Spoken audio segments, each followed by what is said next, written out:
Welcome to Personal Landscapes. I'm your host, Ryan Murdoch. You can find links for today's episode and other conversations on Books About Place at ryanmurdoch.com. The Middle East is plagued by endless conflicts and proxy wars between nations that can look more similar than different to the outside observer. Its greatest internal fault line is the split between Sunni and Shia. Why did this schism happen? How have two rival interpretations of history shaped the region? Which ethnic and linguistic divisions are at the heart of its current struggles? This is a topic and historical period I knew so little about. Thankfully, we have Barnaby Rogerson, author of The House Divided, to guide us through these murky waters. We spend a lot of time laying the historical foundation in our conversation, but I think you'll come away with a clear sense of how events in the distant past shaped the maps and conflicts of today. Barnaby was my first podcast guest, so it's fitting that he's also my first returning guest. In his previous appearance, we spoke about his work as co-publisher of Elan Books, the essential British institution that's been resurrecting lost travel classics and keeping them in print for more than 35 years. He's been a great supporter of Personal Landscapes, and it's a pleasure to welcome him back. Welcome back to you, too, for this first episode of 2024. I hope you had a happy new year. I was traveling in Uzbekistan, and you can read about that on my blog if you like. But first, let's talk to Barnaby.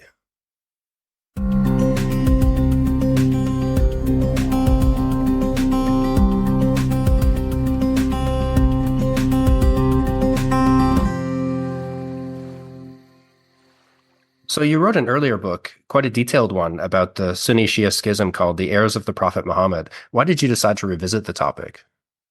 As you know, because you're one of the few interviewers that one has confidence that you actually read the books that you're involved in, that stops pretty much with the four caliphs.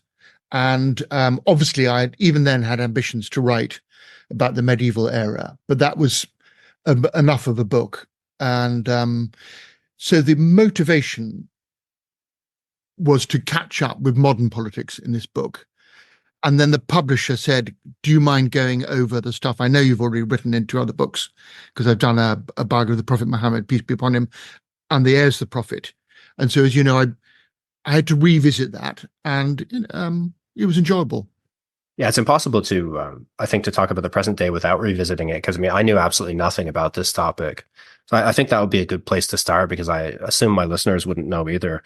So what's the literal meaning of Sunni and Shia? Like, what do the terms mean?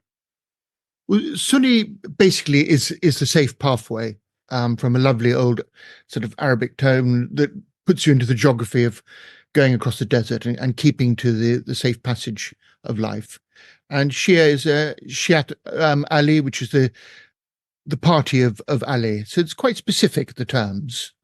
Both, as you dig further, are contradictory, because the Shia believe in following a safe path and the Sunni love Ali as well. But to begin with, one feels one's got some useful labels. So what's the difference in religious practices between them then? Absolutely none. So the exact same details of the Hajj pilgrimage, all loyally, dutifully, piously following the exact example of the Prophet Muhammad in the last year of his life, and the prayer rituals as established by him. If you know an immense about Islamic prayer rituals, there's a moment where the Shia briefly put their hands on the side and the Sunni might cross them, but it's not true to all. It's like a sort of, it's so minor, it's so obscure. And what's very exciting and quite extraordinary is word for word exactly the same Quran. It's interesting. Well, this is a bit of an aside, but speaking of differences, I found this really interesting. You write that the verses of the Quran are divided into two quite different tones, the verses revealed at Mecca and those that were delivered later in Medina. Could you say something about that, about these differences?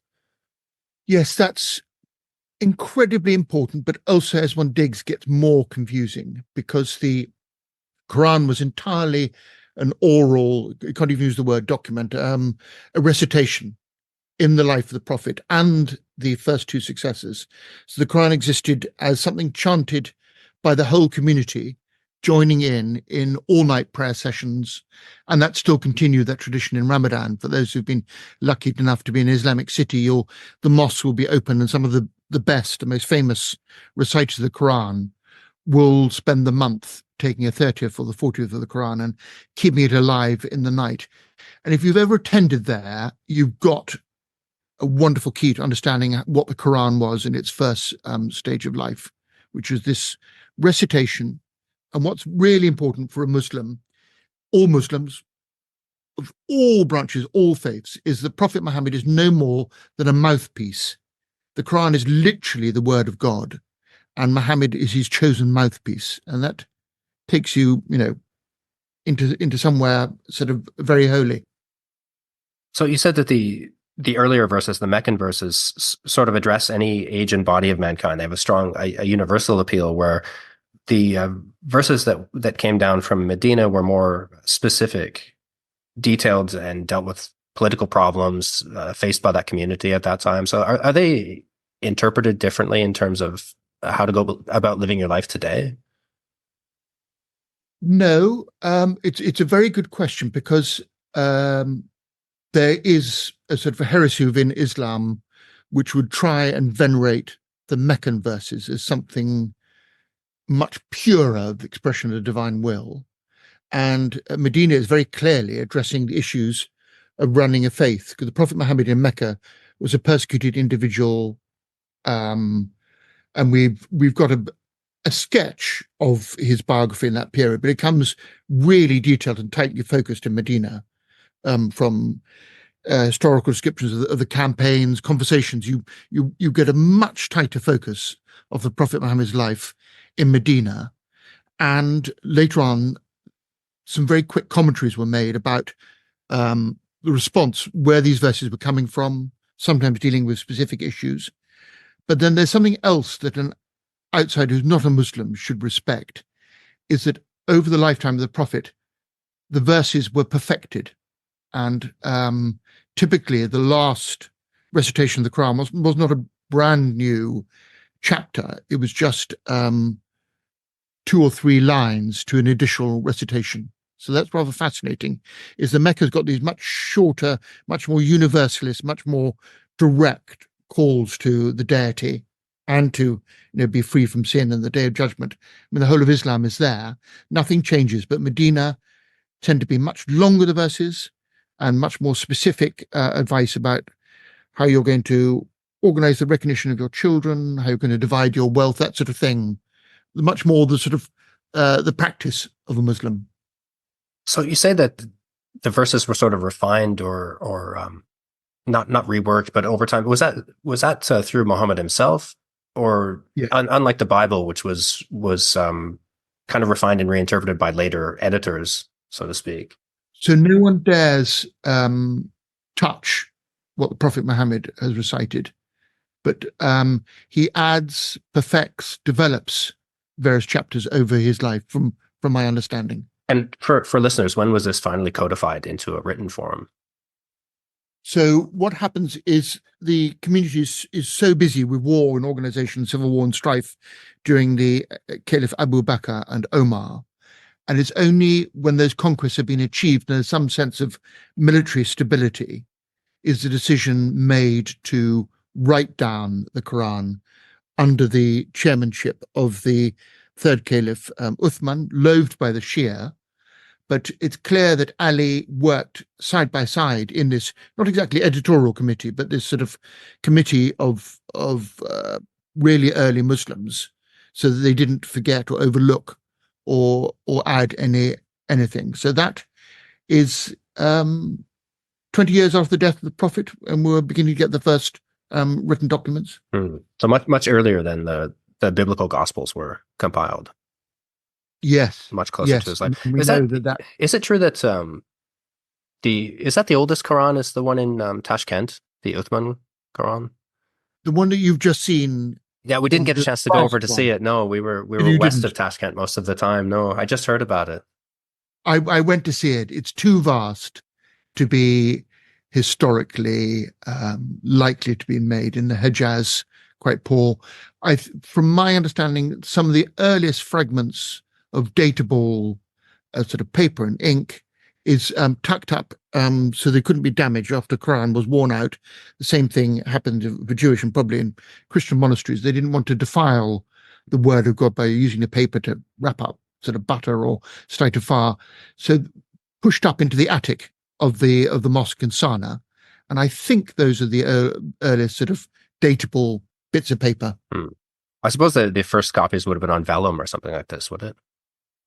Indeed, you can almost see the shape of the animal. Quite small, the ones, the fragments I've seen.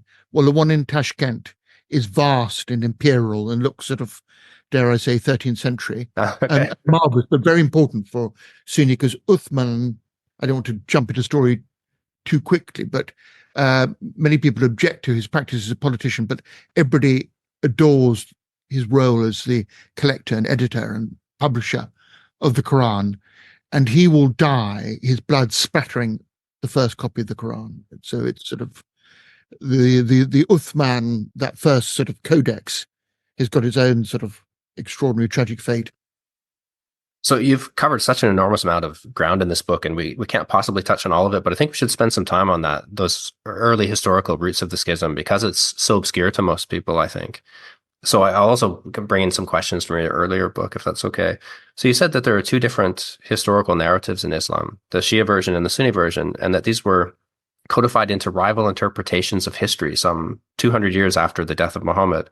And they don't even agree on the circumstances of his death. There's quite a lot of shared narrative. I mean, there are different traditions. Famously, some people, Sunni, believe that Prophet Muhammad died leaning on the shoulder of his beloved wife Aisha, and the Shia believe that he was supported leaning against Imam Ali. But they literally could both be true. They're both just selecting their own heroes to see the vision. The close narrative of events around the death of the Prophet is quite similar to both sides. We know he went out to pray amongst the graves after there was a dispute about the gathering of the next force going to Syria, comes back with a headache, and is then not in the condition to lead the prayers for the first time in his life, living in the hut of Aisha, agreed by both sides, although the Shia absolutely loathe Aisha, that's not disputed. And then he dies, and then Ali, as the closest male relative, has the job, which continues to this day, of preparing your male relative for the grave. And it's in that period, when he's busy doing that task of respect, that the coup of the Sunni happened, when Abu Bakr and Omar get acclaimed as successors. And although I'm not a Muslim, but very, very impassionately engaged in the subject, I have a feeling, and many Muslims do as well, that if there had been a general assembly of all the warriors, all the early converts to Islam, and they were asked to vote or acclaim the leader, it would have had to have gone to Ali. And so the word coup is obviously a bit offensive for Sunni, but events did happen that put in Abu Bakr and Omar instead of Ali. You said that there was also been some debate over the meaning of Muhammad's farewell sermon, that Shias believe Muhammad held up the hand of Ali and as a declaration of him as his successor, but the Sunni believe that he was simply choosing Ali to be the leader of his kinship group. Why would that distinction be important? That's a very good question, Ryan. It's absolutely if you had to find one speck of sand that creates the pearl of the differences, it's that moment. Gardahum, after leading the last Hajj pilgrimage, the Prophet Muhammad going from Mecca back home to Medina, journey of about 10 days.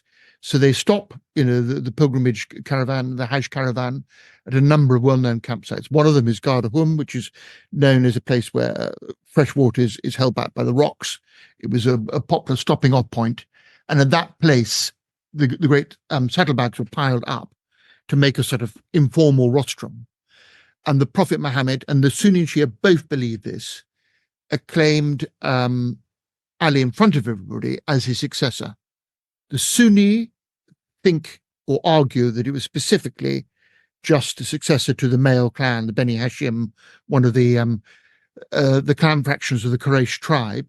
The Shia thinks or passionately believes it's a universal moment where the Prophet Muhammad is aware. And they also believe that instance was when the last revelation of the Quran came to the Prophet Muhammad. So it's sealing the revelation. His job as a prophet is over.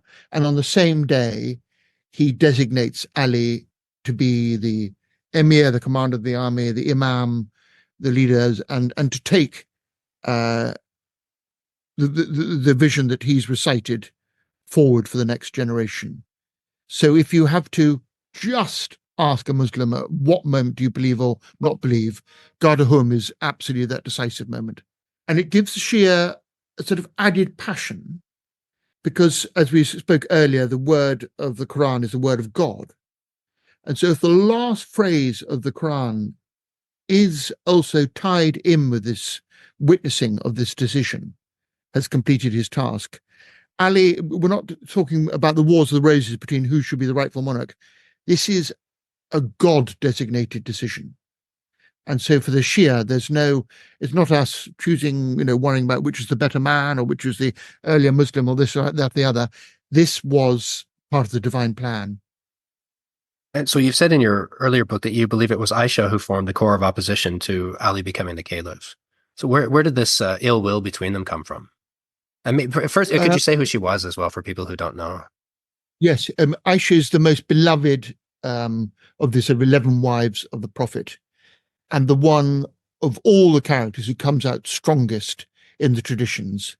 And the Shia absolutely loathe her, think of her as a sort of Morgan Le Fay sort of character who really disturbed the household of the Prophet. But as an outsider, she comes out as vivacious, totally in love with the Prophet Muhammad. She'd known all her life. Her father's Abu Bakr, one of the closest companions of the Prophet Muhammad. She's absolutely sort of brought up in Islam, but has got this sort of vivacious sort of honesty about herself.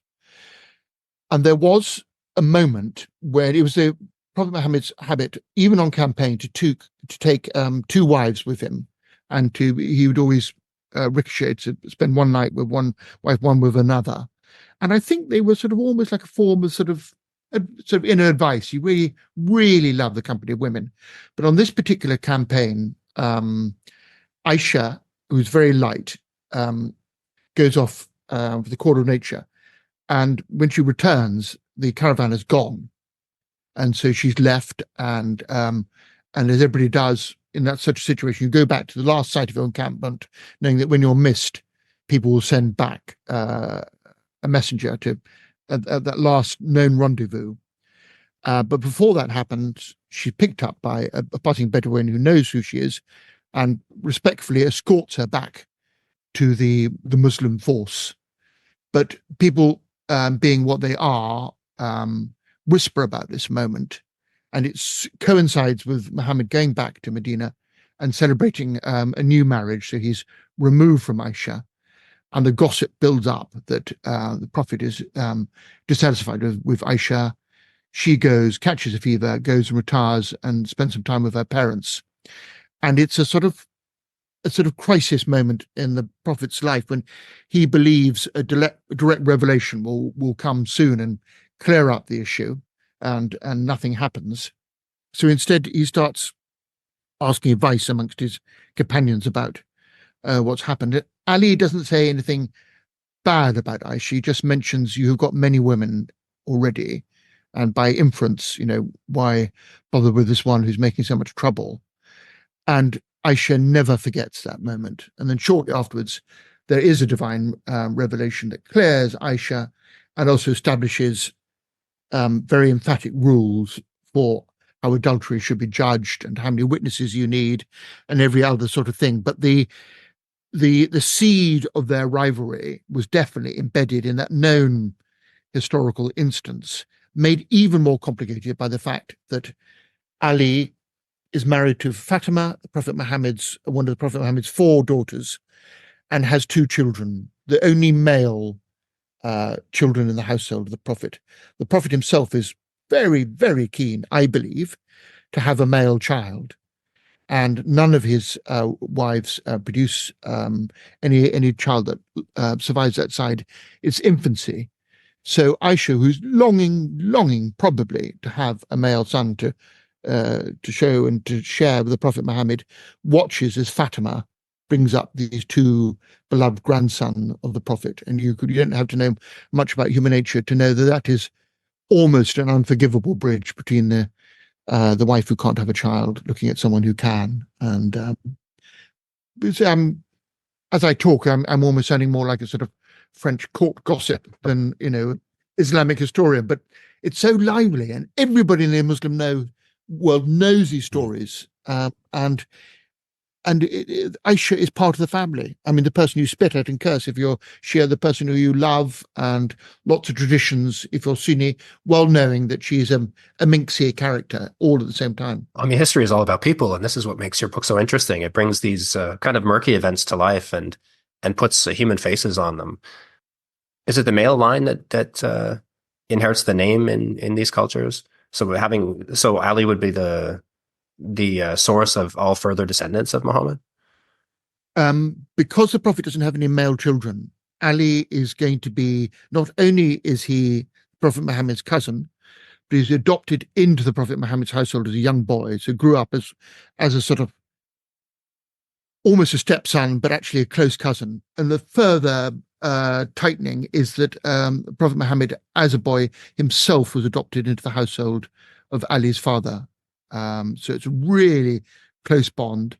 Ali is the first professed male Muslim to be a believer and was in the household of the Prophet throughout all of those Meccan first recitations. So he's sort of almost like a stepbrother to the Quran. So he knows every instance.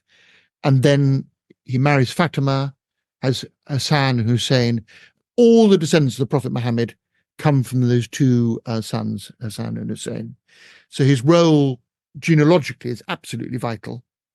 But that wouldn't have made him the absolute sort of known successor, partly because the Arabs aren't so obsessed by primogeniture and like to have a descendant, but like to, whether you're a tribal sheikh or whatever, you're looking at a pool of people who will be suitable, and then a choice is made.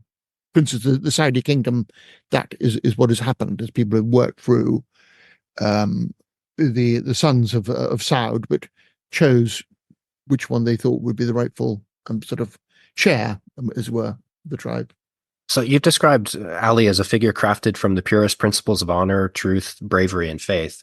He struck me as a great spiritual leader, but maybe not such a great political leader compared to the caliphs, the first two caliphs.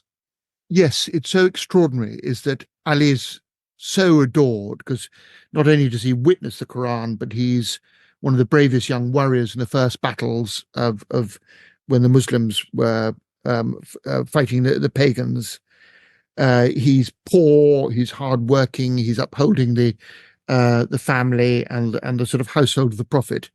So he's got this, by European standards, this extraordinary sort of chivalrous knight. He's also literate, unlike most of the other early followers of the Prophet. So you've got a sort of extraordinary combination of poverty, literacy, high-born but hard-working character, which makes Ali irresistibly attractive. And whether you're Sunni or Shia, all of the equivalent of trade unions, craft guilds, all look to Ali as the sort of ancestor of their traditions. All the Sufi brotherhoods, bar the one you've recently seen in Central Asia, the Naqshbandi, trace their sort of spiritual descent from Ali. So he's got this extraordinary spiritual role. But when you look at the history, when he finally becomes the fourth caliph of the Sunni, he's faced with a civil war situation. And in all honor and fairness to him, he was the one figure who could stop that civil war. But in fact, the dynamics of a conquest state were about to turn in on itself. And there's going to be a rivalry between the military governors, the conquering governor general. So he presides not over this sort of golden sort of age of the true Islamic Commonwealth, but of a series of desperate struggles. So I want to ask you about how they got to that point. So about the spread of religion by the sword, in a sense. You write that the Arab conquest of the Middle East in the name of Islam is one of the most decisive events in Mediterranean and Asian history, but it's also one of the least understood. Like, we know more about the campaigns of Hannibal than we do about this time. So why do you think that is? I think that there is only I think one can't understand it unless, which I haven't gone into in this book or any of the other books, you look at the total chaos, the absolute internecine violence of the Sasanian and Byzantine empires. And they have destroyed each other to the extent that the Sasanian army besieging Constantinople, and at the same time, the whole of the Byzantine Empire is sort of under occupation, but yet the Byzantine Emperor takes an army. It's like a mad risk game where everybody's rushing vast armies across each other's territories, plague and everything else, and they've just fought each other to a complete bloody standstill. And also in the process, I think absolutely vital to understand, they're so disenchanted, the people of the Middle East, as Byzantine armies, Sasanian armies wing backwards and forwards, always hurting the cities and the poor peasants, that when the Arabs come, they are actually liberators. And so although they fight battles and win, they come as a Semitic sort of third force who very early on, because of the Quraysh's sort of understanding of trade routes, make really good, decent compacts with the conquered people, who I think are tremendously relieved by the Arabs. They're cheaper, lighter, more decent, more honest than the previous empires that have destroyed them. And of course, that would be a European answer. If you're a Muslim, it's these extraordinary armies of the faith, given sort of direction, unity.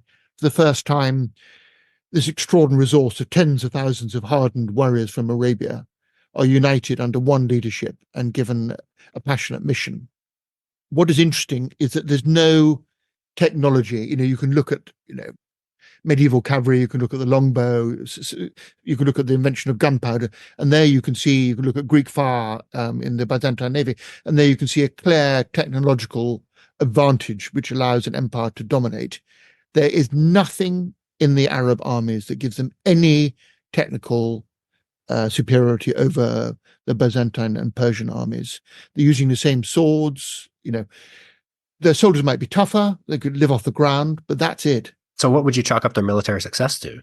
They exploded in such an astonishing fashion and so quickly over such a vast territory. I think it is the catastrophic state of political life in the Middle East. So Egypt, Syria, the cities there are very quick to accept the Arab conquests, make a treaty. The Arabs aren't the least bit interested in taking over the cities, but running their own quite separate armed camps. So it all fits in rather neatly. And I think the Arabs are just unleashed as an extraordinary power on these broken empires. And, you can wander in the Middle East, you can still see the campsites of these first Arab conquest armies. Oh. So, sort of Fustat, Kufa, you're treading on the history of these extraordinary rapid conquests. So where are we at sort of geographically with the expansion of this world by the time of the death of the Prophet? So just if we can all imagine the sort of rectangle of the Arabian Peninsula, the Red Sea coast is where Mecca and Medina is, and that's the heartland of the Islamic state that the Prophet Muhammad creates. But by sending out expeditions and embassies, he manages to get agreement from pretty much every organized Arabic-speaking community in his lifetime: Oman, Yemen, El-Hassa, Eastern Arabia, up to the frontiers of Jordan and Syria, which remain under Byzantine Sasanian garrisons when he dies. So you've got, in modern parlance, Saudi Arabia, Gulf states, Oman and the Yemen, all acknowledging the Prophet Muhammad as a prophet and agreeing to pay this very small zakat, annual alms, which will go to the center, goes to Medina, and allows the Prophet to look after widows, orphans, and, a sort of a central resource, a central charitable exchange. And then it was the first and second caliphs expanded this territory greatly. So take us through that, if you could briefly. The dates are much disputed, but Abu Bakr is immediately faced with, after the death of Prophet, he's acknowledged as the new leader, and all the Arab tribes, said, well, we made a promise to Prophet Muhammad, we didn't make a promise to you. And he's faced with pretty much everybody sort of looking at their feet. And so he's forced right from day one to wage a war of revitalization. So the community that he potentially inherited from Prophet Muhammad, he has to reconquer. And so this is possibly the seed of the whole Arab conquest.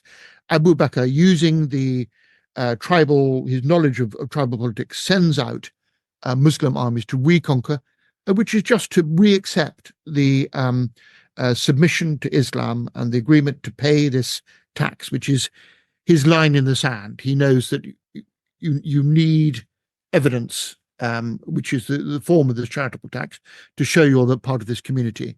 And at the same time, there are rival prophets emerge in Eastern Arabia, and some of the fiercest battles are fought against these rival prophets. And then from that engagement of this victory, from all the tribes, Abu Bakr starts sending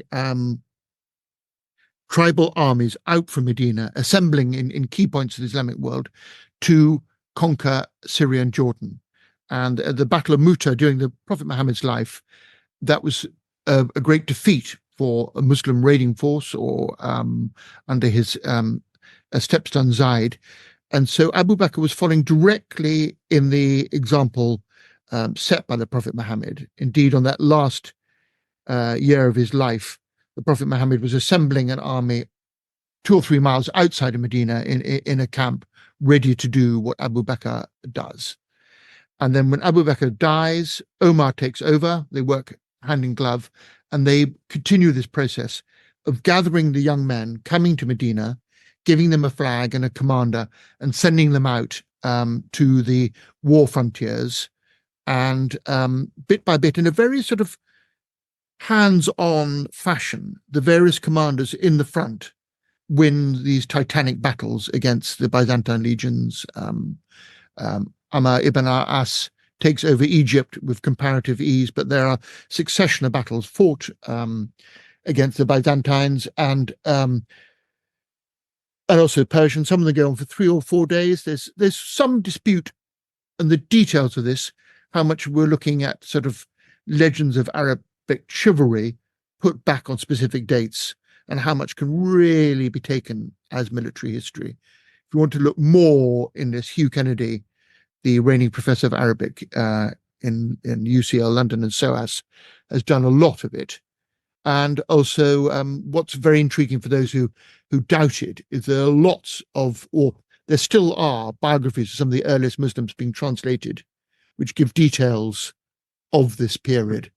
But what's very clear is at the end of the conquest period, Omar had already made the decision not to integrate the Muslim forces, not for them to go and live in the Christian and the Jewish quarters, but establish their own cities. So they're very much in the way of the Roman Empire. The legion, the Arab force, is going to live as pure Muslims in new settlements, be paid for by this annual tax by the conquered, subdued people who they are protecting, but they're going to live apart. And what we don't understand, but I think we will work out more and more, was how clever the Arabic commanders were in co-opting local tribes to come on side, to become their become patrons of client tribes. So the speed of those conquests makes no sense unless you think actually there were some really embedded local allies, both in North Africa and in Iran and Afghanistan, who become, and we'll see that later, included in the early Islamic State. Yeah, that's very interesting. It would be impossible to consolidate territory that quickly unless you're using the existing ruling structures.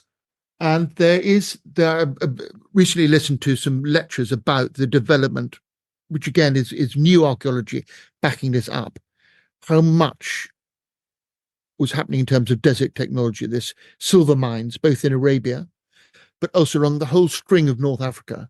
In the period before the Arab conquest, there would have been lots of trade routes and movements on the desert fringes, just the sort of routes that the Arab armies of conquest will develop and use, which defy the old Mediterranean base port-based civilization, because we're looking at the development of a new economy.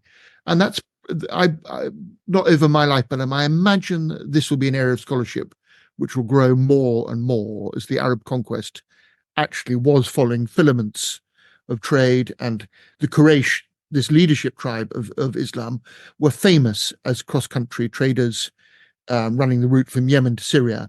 But I think their knowledge of all of these other desert routes, or their knowledge of the people who knew about these routes, was very profound, and probably one of the absolute secrets of their tactical success. So in line with this this dynamic of the tribes that conquer such vast territories, you say that the first caliph, Abu Bakr, was aware that the total victory of Islam within Arabia would put intolerable pressure on the social dynamic of the tribes. Like, these were tribes where raids and feuds and blood vengeance were quite a normal part of daily life. It's too deeply embedded to be eradicated from the culture. So maintaining the peace meant turning those energies outwards. Is this akin to Genghis Khan or Timur, their need to deliver constant victories to their followers in order to keep sort of an unstable political entity together? This would be supposition rather than theology, Right. or written thing. But I strongly believe that inherited this extraordinary martial society where clan battles, tribal battles, interfamily battles were absolutely, de rigueur for male existence, where, unlike today, where you have bored young men doing video games, it was intensely alive being a young man, because your major job was looking after the herds, and that needed constant vigilance, because every clan, almost as a form of sort of friendship, would be raiding each other.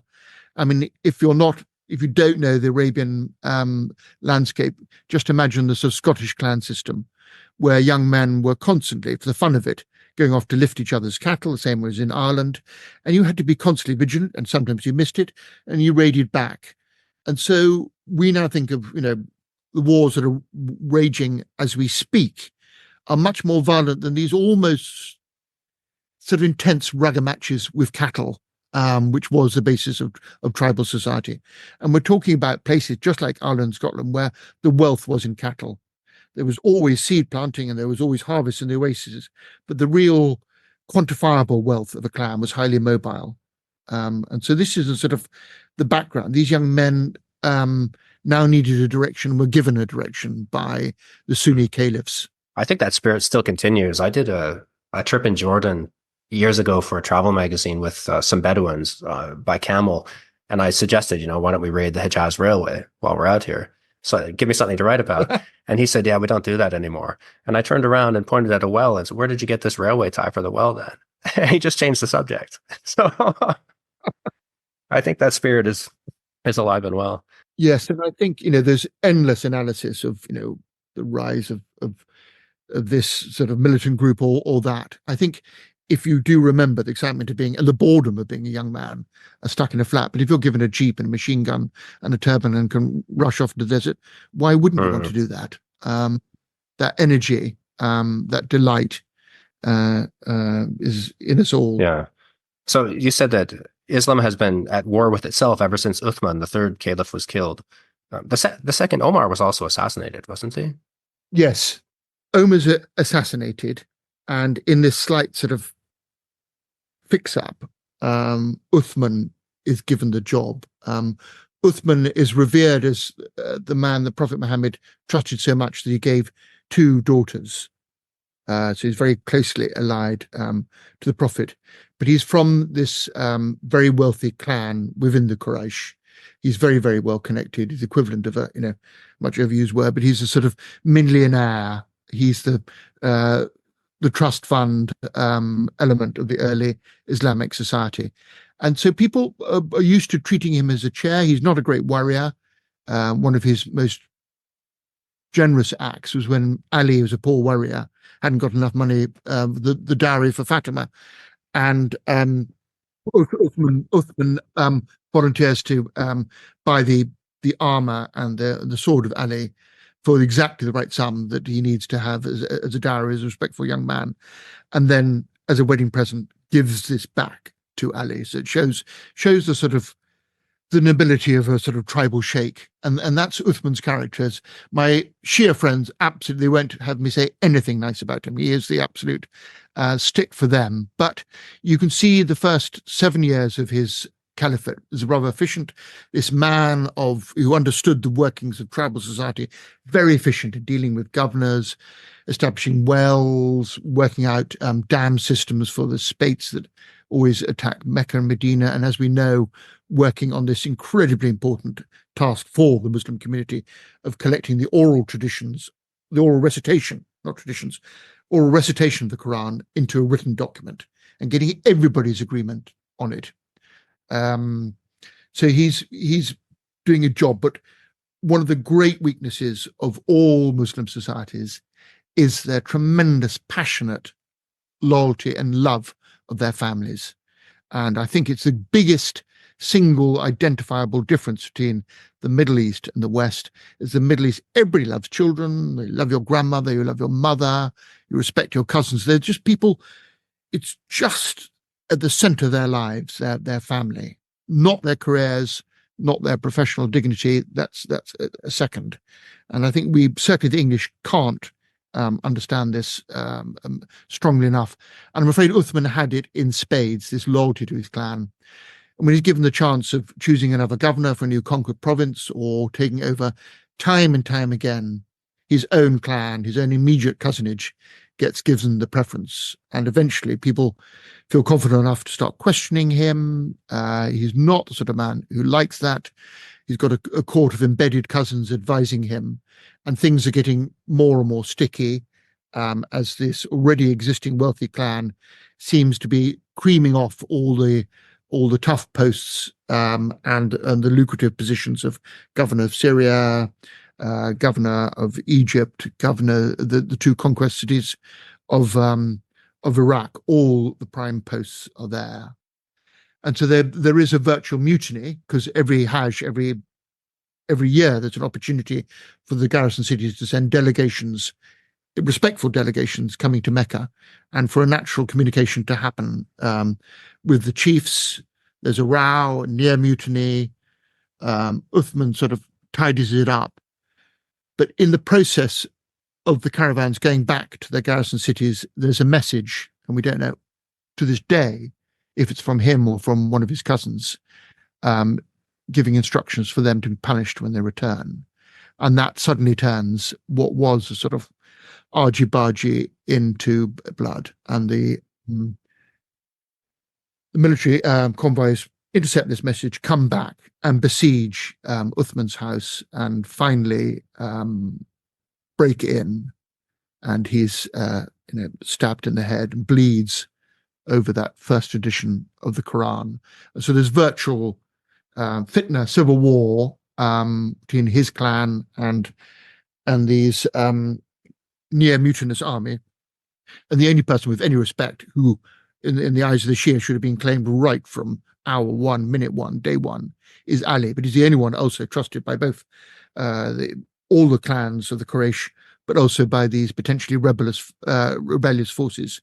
And so, but Ali then becomes the fourth Sunni caliph. Shia have always acknowledged him in the middle of this sort of civil war, mutinous situation. Further complicated because the various clan cousins in their military governorships do not want to surrender their posts and start manipulating the situation to their position. So you've said that within a generation after the death of the Prophet, the rule of the enlightened is finished. That's at this point. And the tough-minded generals, the scheming politicians, the police chiefs, and the old dynasties are kind of back in the seats of power again. This is the moment that it all starts to fall apart. And both sides agree on this, Sunni and Shia, but the difference is in how speedily they think it fell apart. One believes it happened right at the moment Muhammad dies or soon after his death, and then the others believe that it happens right at this point, after the third caliph. Yes, it's very important, not particularly as an outsider, to overstress the differences. The same Quran, the same prayer ritual, the same adoration of the Prophet, and also the same slightly gloomy view of Islamic history. We're all obsessed by the Abbasid and Umayyad caliphs and the great imperial dynasties of early Islam and the great buildings. But if you're a Sunni and Shia scholar, these are all the bad guys who took over from the good guys, who are the spiritually directed close companions of the Prophet, living a life of a pure Muslim in Medina. And it's very interesting. The Sunni tend to celebrate these Arab conquests of the caliphate and almost turn them into sort of spiritual heroes. And the Shia have got another tradition, because they realize that Ali was never involved in any of these wars of conquests, none of the close companions, and just make a little bit of a difference. And it's very tempting for a zealous sort of young Sunni to say, look what happened, in the great days of the first caliphs, we conquered a vast empire of faith and we were top dog in the world. But the Shia are less cautious, but very cautious about combining military success with the true path. So there's a distinction. These things are always very subtle and hardly worth writing down as theology, but they definitely are a mood in every conversation I've had. So this initial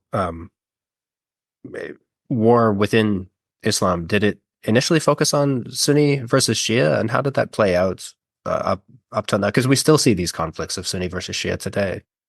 Yes. So the first, Ali's in fact faced with first conflict of Aisha, can't bear the idea of Ali being chosen as caliph, and gets motivates a small war of rebellion in Iraq, and Ali has to deal with that. Abu Bakr's own son Muhammad is such a devoted follower of Ali that at the end of this famous the Battle of the Camel, when no one wants to harm Aisha, but they manage to sort of arrest her camel and kill the warriors who are guarding her. Muhammad, the son of Abu Bakr, is given the task of taking the camel, with Aisha, the penitent Aisha, having led the first instinctive rebellion against Ali, back to a sorrowful retirement in Medina. And then the bigger problem is Muawiyah, this brilliant, the so-called Caesar of the Arabs, commanding the military garrisons in Syria on the Byzantine frontier. Really good Arab general, really ace commander, sort of Arab shaped every core of his body. So very easy to respect as a military leader, but is a cousin of Uthman and claims the right of blood vengeance as a tool to keep himself in authority until that blood vengeance is delivered, and then starts manipulating the other governors, worried about Ali's piety, purity. The days of overwhelming salaries will be gone, and begins to get the sort of frontline generals with him against Ali. There's this famous battle fought, or sort of standoff fought in what is close to the Syrian and Iraqi frontier, separated just when Muawiyah thinks he might lose the day. The two sides have a truce. The Qurans are held up on lances, but Muawiyah, with his sort of dark vizier tricks, manipulates the truce making. Ali is too decent, too honorable a man to understand he's dealing with very, very trickstery characters. But in the process, the so-called Kharijites, those who go out, the most militant of Ali's supporters, are infuriated with any form of truce or any sort of parley with the people they think are evil Muslims.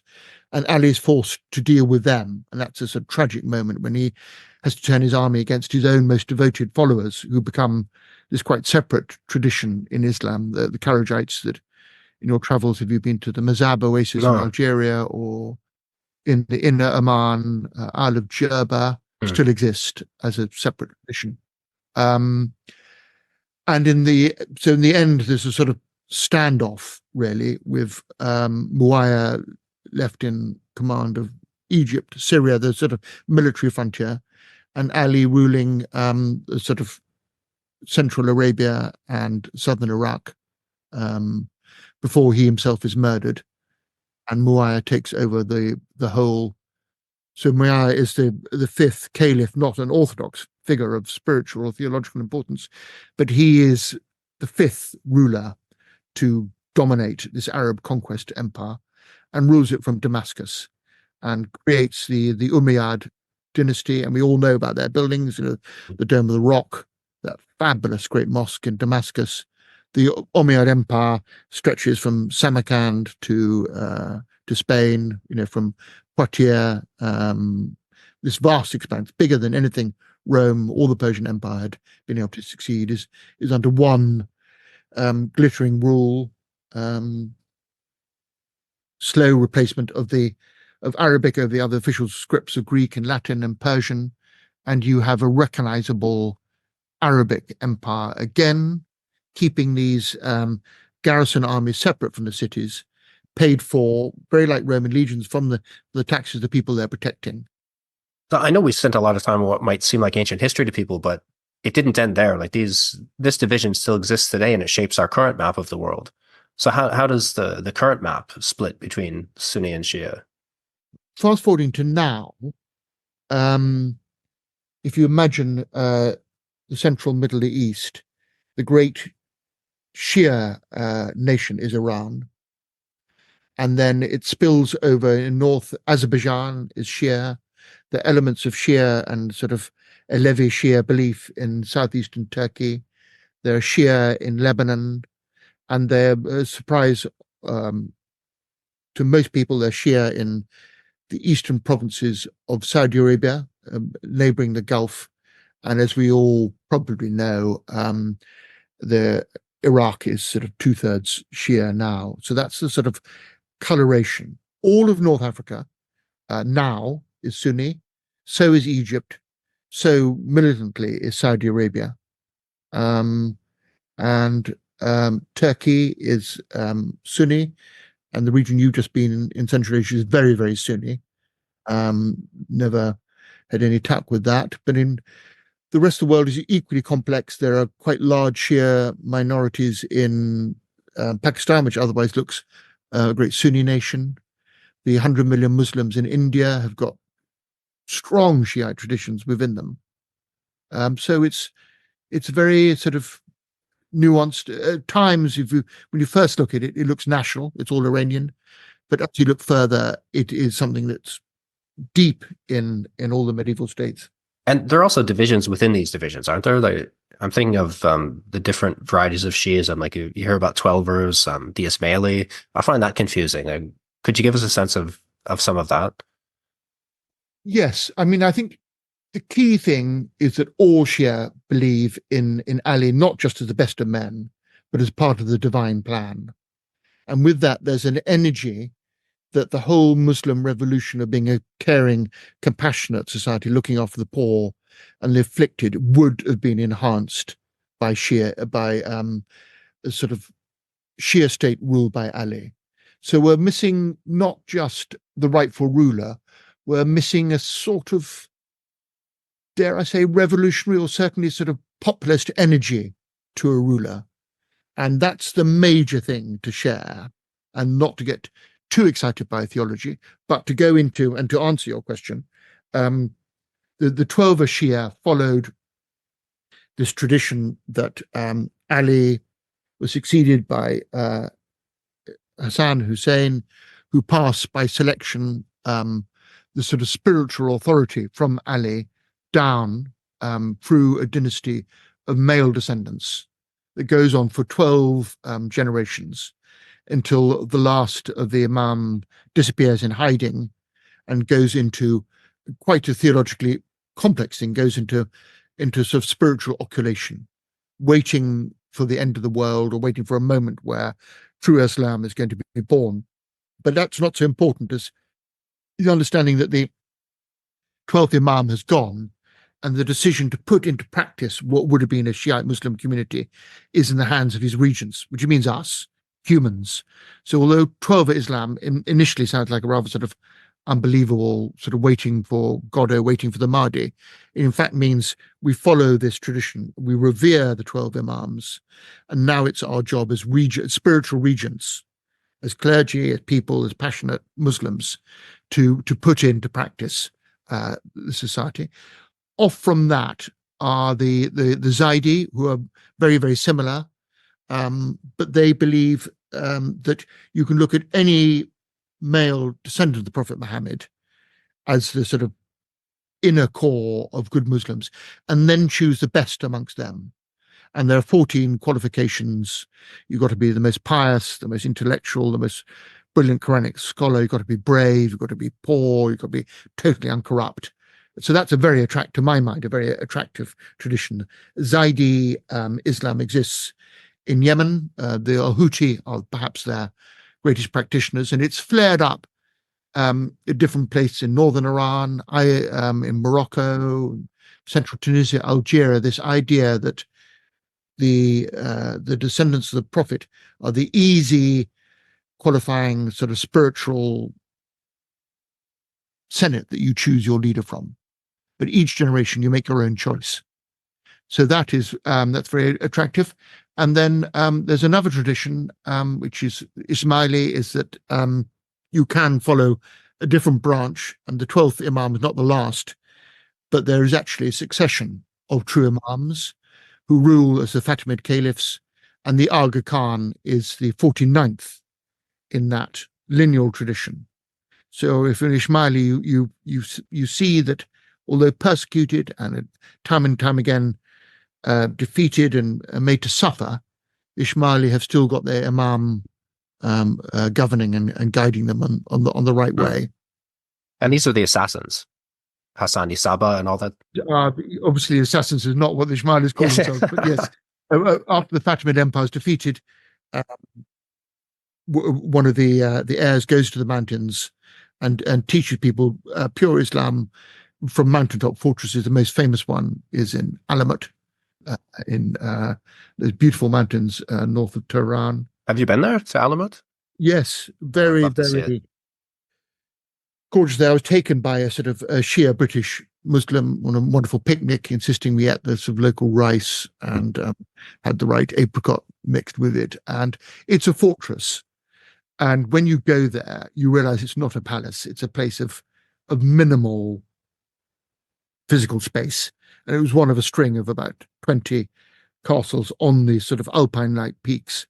And so any idea that you're looking at a sort of a Lord of the Mountains is wrong. It looks like a monastery. There's room for water storage, food storage, for a mosque and for a reading room, and that's it, perched on this mountaintop, and then eventually destroyed in the 13th century by the army of the Mongol Khans. And in sort of mood, I don't want to confuse people too much, but it seemed irresistible. Same sort of mythology as the Cathars. Yes, exactly. Yeah. Of, they will survive, their secrets will survive, these incredible, inspiring sort of Gothic fortresses, but that were fortresses of the faith, not just of politics. Yeah, that's what attracted me to that story initially, was this romance, like similar to the Cathars, and these ruins scattered all across Syria and these other parts of the world from that period. I was supposed to go looking for them at one point. You should. There's a good, Peter Lilly did a good book called The Castles of the Assassins. There some of them, which I've seen, are still in Syria and Lebanon. Not quite as beautiful. Alamut is the most extraordinary one. And That's I'd love to see. Famously did an early expedition there. And you can, this British Muslim scholar Bruce Winnell, who took us there, my wife and I, did on another trip walk over from Alamut of the mountains down to through the forests down to the Caspian Sea to get a proper feel of it. Wow, that'd be an incredible trip. I was in Syria years ago to write a magazine piece, and we were initially supposed to go, a photographer and myself, looking for some of these ruins. And I was hoping to tell this story and camp out in them, get some atmosphere. But the intelligence services apparently took a dislike to the idea, because we'd be writing about, assassins and the myths of the Hashishin and all this stuff. And they were concerned about the image that this would, so they beat up my guide, and they kind of threw roadblocks into the story. So it was an adventure that never was. Yes, I think one would have to camouflage your intent a little bit, bit more archaeology. But and the story about the devotees being put into hashish trance is clearly an outside critical point of view. These were followers who followed passionately Shiite beliefs, didn't need any sort of magic trickery with drugs, But yes, I agree. That would probably annoy the Syrian intelligence service considerably.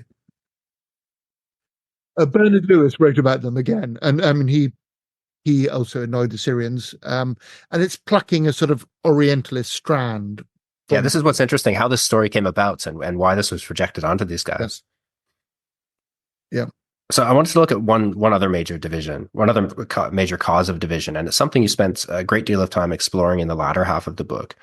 You say that although Sunni and Shia divisions within the Middle East are important, they're matched and maybe exceeded by equally strong and enduring divisions based on ethnicity and language. So could you say something about the rivalry and the current geopolitical struggles for dominance between Arabia, Turkey, and Iran? Yes, I think that's absolutely key. And again, something I'm now 63, I've been traveling since I was 17 in the Muslim world, and you just pick up this thing just the way that someone will express Turk or something. There's three big sort of geological ethnic identities in the Middle East.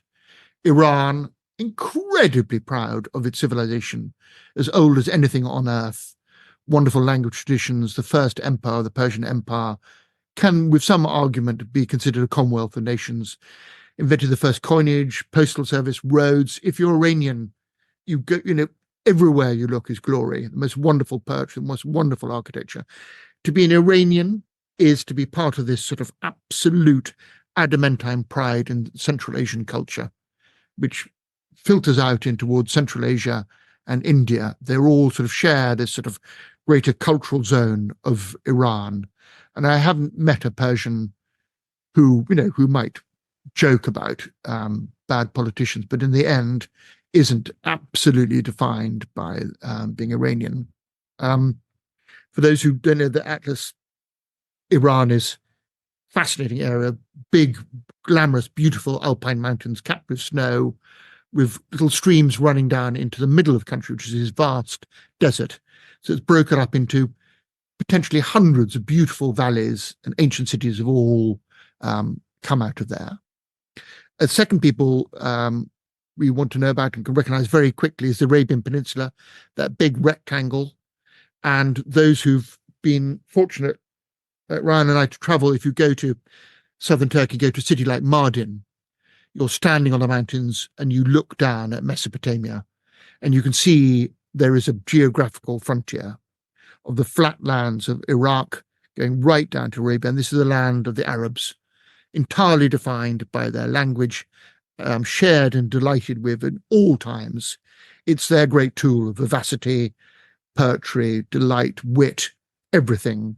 And so Arabia includes Palestine, Jordan, Syria, Saudi Arabia, the Gulf, Oman, Yemen, and by association and later conquest, Egypt and all of North Africa consider Arabia to be their grandmother culture, although we all know that they're actually North African in ethnicity. The greater Arab world also extends down now to Somalia and Sudan. So being Arab is more than just the Arabian Peninsula, but the heartland of the Arabian world is that peninsula. They obviously, as we've been talking about, had their days of glory, this great conquest empire, the caliphs, Prophet Muhammad, Ali. All of the heroes of early Islam are Arab to their fingertips. Traders, but also spiritual masters. That wonderful fusion of people who move and talk and walk is that Arab tradition. And then the third identity, expressed by the Republic of Turkey now, is to be Turks, from this Turkic people that come from Central Asia, an area which stretches from the modern, again, that great block, rectangular of Anatolia, right up into Mongolia, to include all the stans of what was Kazakhstan, Kyrgyzstan, Turkmenistan, Uzbekistan, Tajikistan, are all Turkic pride, mingled in a way that I can't fully put my finger on, perhaps you can, where Turkic Central Asian people and Mongol people, do they coexist, or is there some slight inner ethnic frontier? But they are the last to become Muslims and create these great conquest empires, Seljuk, Ottoman, on the back of the Mongol. So that's how we're going to leave it, of this Turkic Central Asian people, all espousing Islam, both Sunni, Shia, Alevi, all sorts of different forms, and the strongest empires which will conquer the Arabs in the 16th century. And the Arabs look at that as a catastrophe when the Ottoman Empire took over Arabia, and are quite sort of worried about what Iran did to Islam in terms of its intellectualization and its sort of architecture and embellishment. And you can see in the traditions of Wahhabi Islam that was incubated in Saudi Arabia as sort of also an Arab pride. We're going to return it. We're going to get rid of the dross of imperial architecture and courtly poetry and forms, and we're going to return things right back to the Quran. We're going to get rid of all of the interface that's been built up over centuries and centuries of Islamic history. We're going to turn things back to Arabia, back to the Arabic language, and back to its home ground where Islam came from. And so it made Wahhabism particularly powerful and strong as a sort of beneath the context of Arab identity. Although clearly, and we must be very emphatic on that, there is a strong Christian tradition surviving in Arabia, Jewish Arabs, all sorts of 13 different sorts of Christian Arabs. And I've been in churches and heard the language of Christ in Syria and in southeastern Turkey. And, one should never forget that, you should not, as an ignorant outsider like myself, ever conflate Arab and Islam. It's all three religions are part of that Arabian heritage. And in their different states now, I'm always looking at the long past, but Saudi Arabia, the Kingdom of Saudi Arabia, working very close alliance with the Gulf states, is the Arabian heartland, with aspirations perhaps to create a confederation of allied Arab peoples. The Turkish Republic doesn't want to acknowledge it, but would like to recover some of the old authority of the Ottoman Empire, would like to, not as military overlords, but would like to create a working confederation of Turkic peoples going out to Central Asia and reaffirm themselves as one of the great powers of the world. And the Iranians, Iran looks big on the map, but the spiritual, intellectual heritage of Iran extends over northern India, over Pakistan, over Afghanistan, over Iraq. And they don't ever want to expand the political military frontiers of Iran. But as we've seen in the last couple of decades, Iranian cultural influence is on the rise everywhere. And so these three are really locked in a very tight, very close opposition to each other. And to make it more complex, they share many things, borders, frontiers, and some heroes. And so is this the next big sort of geopolitical fault line is the struggle for supremacy in this region between these three big players? It's not so much supremacy. I don't think any in their heart of hearts ever want to conquer and make a united Islamic empire. But as I go into some detail, which we won't do on this because it awaits the reader, there are problems for each of them. And you can't just sit still saying, oh, I'm an Arab in Arabia and I'm happy, or I'm a Turk in Turkey and I don't need to do things. Each of these three communities has got an Achilles heel. And if I'm just going to gallop through what you'd learn over 420 pages, in eastern Saudi Arabia, where all the oil fields are, is a very substantial Shiite minority of Arabs who do not feel well represented by the extreme Wahhabi, Salafi nature of Saudi Arabian society. And so they are looking for their own voice eventually. So that makes the Saudis nervous. So they can't allow Iran to be too strong an influence lest something odd happens there. The Turks, again, one of the great military powers of the Middle East, very, very good soldiers at every generation, very thorough people in terms of motorways, everything. They do everything very well, very efficient people. They've got their own Achilles heel, which is the Kurdish southeast. It's not Shia. There's some Alevi, which is sort of early, rather lovely sort of version of Shia before it becomes too theological. But the Kurds do not feel cherished and loved by the Turks, because Kurdish is an Iranian language group, And they are, just like every other Iranian people, ancient, proud traditions. They remember that they are descendants from the Median Empire, even before the Persian Empire. So, I mean, Kurds do not want to be second-class citizens of anybody. Being a Kurd is enough.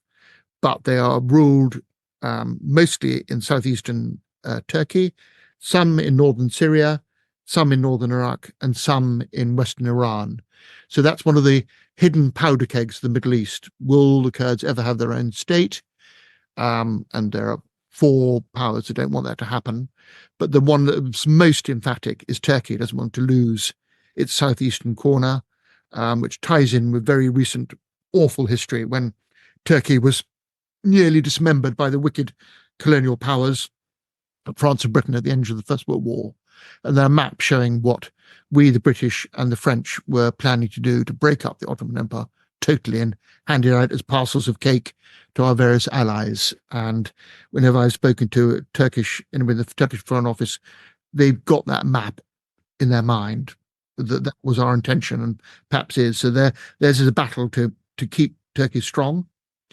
And then the third power that needs to watch itself is Iran. It's got substantial Sunni minorities within Iran, but what's most important is Khuzestan, that little bit of, also called Arabistan in the old days, Susiana, is that Arabic populated bit near Iraq, where the Tigris and Euphrates comes to the sea. And that's also where most of the oil is. And they are Arab. And that was behind the Iran-Iraq war, was the fate of that region. So Iran can't afford to relax its watch. So all of these 3 powers, as well as having their own ambitions to strengthen themselves, need to be diplomatically agile minute by minute to observe what's happening in the Middle East, lest catastrophe come and they be the person sitting on the throne that allowed their identity, their nation state to crumble. So it's not malevolent people necessarily. It's people whose job is to watch over the future of their state. I just had one last question for you. When you mentioned the Wahhabis, when thinking about the incredible high points of Islamic civilization, cities like Damascus or Baghdad or Cordoba, these were cosmopolitan cities, very outward looking, very confident in their power. But as they declined, they became increasingly conservative, homogenous in terms of the peoples who lived there, and less tolerant of other faiths. So does decline drive a return to fundamental religious values, or does fundamentalism result in decline? Really interesting question. It's totally beyond my ken, but I am very interested in Wahhabism, and I can't see it as anything other than a reaction of fairly powerless Arab Bedouin, the people who'd created the whole Muslim civilization, watching themselves be subdued by Turkish, Iranian, Central Asian empires.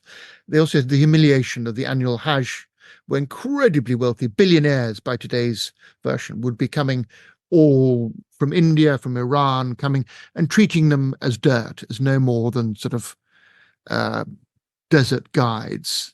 And Wahhabism is fully aware of all these complexities. Ibn Wahhab, who founded it, worked in Basra as a young man, which had a very strong Shiite identity. And at that time, the whole of the Islamic world was dominated by the wealth and power of the Indian sultanates, Muslim sultanates ruling India. And Wahhabism, I think, is their destruction of architecture. If you live in the desert, you've got a tent anyway, a mud brick. There's nothing for you to destroy. It's all, you're going to keep that. But it must have been very amusing being a Wahhabist, thinking that things that people were very proud of, like the Taj Mahal, was completely worthless. And, it was vainglory. And so you've got some of, and comparisons are always invidious with Christianity, but you've got some of the sort of zeal of the Scottish Presbyterian, which also destroyed the abbeys of old medieval Scotland in exchange for small, demotic, elective parishes. But in that case, you can't say that Scotland was other than supercharged by this ability. But outwardly, you can just see what were the great sort of prince bishops of St Andrews, the great tottering abbey is going to be pulled down. I mean, there's so much destruction if you love medieval Scotland as Presbyterian takes over. but their energy is going to come out in actual force. And the Wahhabists get either people who really understand them and sees these are people who are really working very hard to return the principles of Islam to its true, charitable, demotic, total equality, or they see them as destructive vandals. But I think what's got to bear, as in his book, no one's a villain. Our whole job is to try and understand the motivation. But, the Wahhabi, when they sack the Shiite cities in southern Iraq, are, a terrifying force in the early 19th century. And the one other thing which I think I would love to repeat is the Wahhabis are not interested in the West.